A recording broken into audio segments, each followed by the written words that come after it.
Bienvenue, devant moi se trouve un Samsung Galaxy S25. Aujourd'hui, je vais vous montrer quelques ajustements et astuces à faire sur cet appareil. Alors commençons par ouvrir nos paramètres. Et nous allons naviguer vers son et vibration, où nous aurons plusieurs choses différentes. Donc, en allant tout en bas, nous avons la qualité sonore et les effets qui vont permettre. Et ici, vous avez le son adaptatif. Maintenant, cela ne fonctionnera que pour les écouteurs et les casques et des choses comme ça, et peut-être même les haut-parleurs. Mais ce qu'il vise à faire, c'est compenser la perte auditive que vous développez au fil de votre vie. Ce qu'il pourrait aussi faire, c'est améliorer la qualité d'écoute de quels que soient les écouteurs que vous utilisez. La façon dont ceux-ci sont conçus est de compenser pour les différentes tranches d'âge. Mais vous avez l'option de créer essentiellement le vôtre, ce qui commence alors à jouer une sorte de son, des sons aigus et graves à travers l'oreille gauche ou droite, et vous sélectionnez simplement si vous pouvez l'entendre ou non, en sélectionnant si vous pouvez l'entendre ou non. Cela fonctionnera aussi avec vos écouteurs. Donc, si un écouteur est un peu mauvais, il pourrait ne pas être assez fort pour jouer un son spécifique. Vous ne pourrez pas l'entendre, et cela est complètement sans rapport avec votre perte auditive à ce moment-là. Et en ne pouvant pas l'entendre, sélectionnez simplement cela et ce son sera amplifié pour être un peu plus fort afin de compenser. Et à ce moment-là, cela compense pour la qualité des écouteurs plutôt que, par exemple, pour vos oreilles réelles. Donc une option assez sympa pour vous amuser avec. Maintenant, en revenant, nous avons également la vibration du système ici et vous pouvez augmenter l'intensité de la vibration dès la sortie de la boîte. Je trouve qu'elle manque un peu. C'est juste un peu trop doux et ça ne se sent pas vraiment très agréable. Pour un appareil qui a en fait un moteur haptique assez décent, ça fait du bien quand vous l'augmentez, je dirais. Dans les paramètres d'affichage, nous avons le mode clair et sombre ici et en dessous. Nous avons les paramètres du mode sombre qui vous permettent de le configurer pour qu'il passe du mode clair au mode sombre, du coucher au lever du soleil ou selon un horaire personnalisé. Ensuite, nous avons la fluidité du mouvement juste en dessous avec adaptatif et standard. Le mode standard fonctionne à 60 et le mode adaptatif va jusqu'à 120 images par seconde. Et la raison pour laquelle je dis jusqu'à est que cet appareil utilise un écran OLED LTPO permettant de descendre sous 60 quand il ne se passe rien juste sur l'écran comme ici. À ce moment-là, il baisse pour économiser la batterie. Maintenant, si vous ne voyez pas beaucoup de différence entre le standard et l'adaptatif lorsque vous faites défiler vers le haut et vers le bas, il pourrait être préférable pour votre batterie de passer au mode standard. Bien que je ne l'ai pas vraiment vérifié, c'est donc quelque chose que vous pourriez vouloir voir par vous-même. Maintenant, en descendant, nous avons le mode d'écran et nous avons deux options, vif ou naturel. Cela définit à quel point votre affichage sera vibrant et saturé. Maintenant, puisque je crois que depuis le S24, Samsung a commencé à atténuer leur vous savez, enthousiasme pour la saturation comme les curseurs. Donc, le mode vif n'est en fait pas aussi vif que vous pourriez vous en souvenir sur les anciens appareils. Et ils ont également changé les images d'ici pour atténuer un peu cette image sursaturée. Comme nous avions l'habitude d'avoir la table pleine de fruits, là, vous pouviez voir que certaines choses étaient un peu trop saturées et trop colorées, psychédéliquement trop colorées. Ici, nous avons juste un tas de différentes couleurs. Mais si vous voyez cela, par exemple, cette image elle-même, cette sorte de présentation ici n'est tout simplement pas géniale en général parce que le petit ventilateur ici a essentiellement toutes les couleurs que vous voudriez voir. Mais l'image elle-même a un filtre dessus. Pourquoi diable y a-t-il un filtre? Si j'essaie de définir quelles couleurs sont les meilleures, alors nous avons les vraies couleurs qui comptent. Et ici nous avons vraiment trois couleurs différentes visibles et pas les principales. Donc nous avons du bleu, de l'orange et du jaune. Donc encore une fois, pas les principales et les mêmes ici. Bleu, orange et jaune. Donc nous manquons de rouge en tout, bien que je suppose que l'orange inclut le rouge.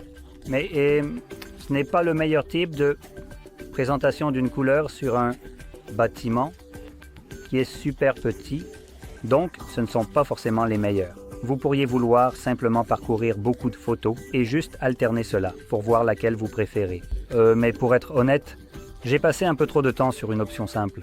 Donc nous avons le naturel et le vif et vous pouvez choisir celui que vous voulez. Cela atténue les couleurs avec le naturel. C'est un peu plus raisonnable de nos jours qu'avant, ce qui est une amélioration. Mais il y a aussi moins d'options maintenant.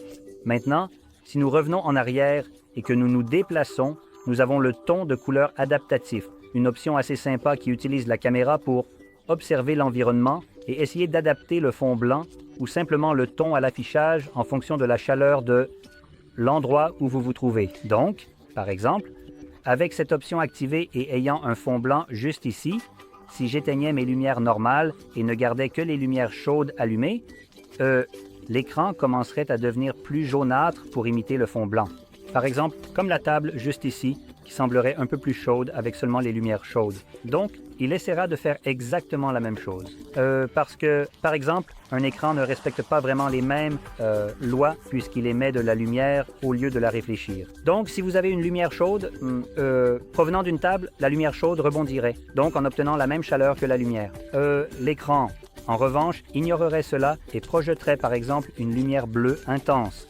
Parce qu'il n'est pas en train de réfléchir, il émet sa propre lumière. Donc, cela essaierait d'imiter la lumière qui vous entoure et de vous fournir quelque chose qui pourrait être l'équivalent de la réflexion provenant, par exemple, de la dite table. Maintenant, si nous revenons ici et que nous faisons défiler un peu plus bas jusqu'à papier peint et style, nous aurons quelques options supplémentaires ici. Donc, sous changer de papier peint, et je ne vais pas vraiment parler des papiers peints, pas seulement des papiers peints. Donc, si vous faites défiler vers le bas, nous avons les papiers peints générés par l'IA et je n'ai pas de réseau. C'est fantastique, vous savez, ignorons cela. Mais vous pouvez y aller et choisir de générer votre propre papier peint. Maintenant, il n'y a pas tant de choix. Il vous manque par exemple beaucoup d'idées pour des générations abstraites, des formes et des choses comme ça. Donc, vous pouvez essentiellement faire des scénarios comme des chaînes de montagnes, des plages et des choses comme ça, et des objets, des fleurs et des choses comme ça. Mais vous ne pouvez rien faire d'abstrait. Mais cela génère quand même quelque chose de plutôt joli. Vous pouvez l'ajuster un peu en choisissant les couleurs et les compositions. Donc c'est une chose. Une autre chose est qu'une option est déjà utilisée par défaut. Nulle part ici, évidemment. Donc gardons notre doigt.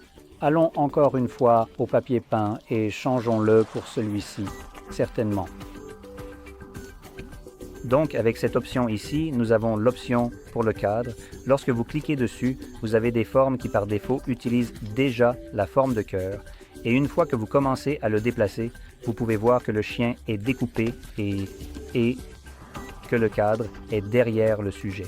Donc, cela vous donne ce genre d'options sympas que vous pouvez faire. Vous pouvez jouer avec quelques-unes d'entre elles. Le chien lui-même n'est pas nécessairement le meilleur exemple. Des fonds d'écran qui définiront mieux le sujet et un plus grand qui seront meilleurs. Peut-être un qui est un peu, vous savez, étendu vers le haut pour réellement s'adapter à la forme de la découpe, qui est au milieu. Donc le chien ne va vraiment nulle part au-dessus, donc vous n'avez pas cette option. Mais tout ce qui pourrait dépasser un peu plus pourra s'étendre et avoir cet effet sur le cadre un peu plus. Et comme vous le voyez, vous avez un tas de différents avec lesquels vous pouvez jouer. Et comme je l'ai dit, le chien lui-même ici n'est pas nécessairement la meilleure option car il vous permet à peine de dépasser cela. Et il le découpe aussi pour une raison quelconque dans certaines zones. Ce qui n'est probablement pas ce que vous recherchez. Donc sachez simplement que vous pouvez utiliser n'importe quel type de fond d'écran pour cela, tant que le téléphone peut détecter ce qui serait considéré comme le sujet principal du fond d'écran. Et il le découpera automatiquement et efficacement. Et vous permettra de l'utiliser sans avoir besoin de faire quoi que ce soit d'autre. Donc, une option assez sympa. La dernière chose que je voulais montrer est la petite barre latérale à laquelle vous avez accès. Elle est visible par défaut. Vous pouvez simplement la tirer et elle contient quelques applications et fonctions, mais nous pouvons en fait aller la modifier. Alors, cliquons sur ce bouton. Vous savez, allons simplement dans les paramètres.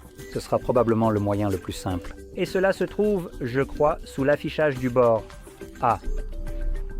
Panneau et vous voulez naviguer vers la poignée et cela vous permet de personnaliser l'apparence de la barre. Vous pouvez également la déplacer.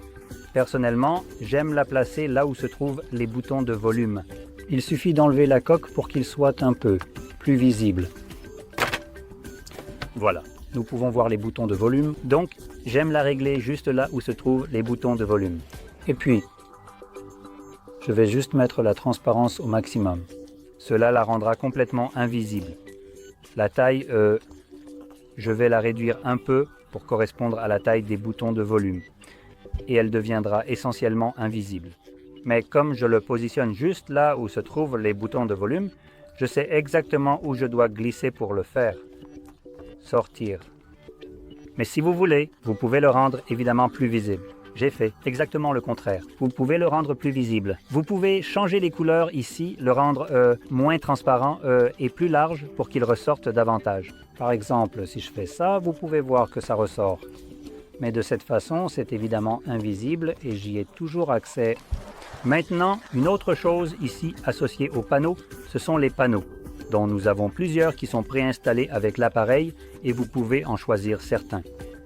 Par exemple, je peux ajouter la météo et maintenant, je peux le faire sortir et glisser pour accéder à la météo. Je n'ai pas Internet, donc rien ne se chargera, mais normalement, ça le ferait. Donc c'est une chose. Et aussi, si vous avez une connexion Internet et que vous êtes connecté à un compte Samsung, vous aurez un bouton Galaxy Store juste ici, qui vous permettra d'acheter plus de panneaux. Et oui, je veux bien dire acheter. Après avoir déjà dépensé une somme exorbitante pour le téléphone, c'est un peu dommage que vous deviez acheter des choses supplémentaires comme ça qui sont uniques au téléphone. Mais c'est comme ça. Ils ne sont pas très chers non plus, donc ils coûtent d'environ 99 cents à 1,99 $, d'après ce dont je me souviens. Donc ils sont très abordables.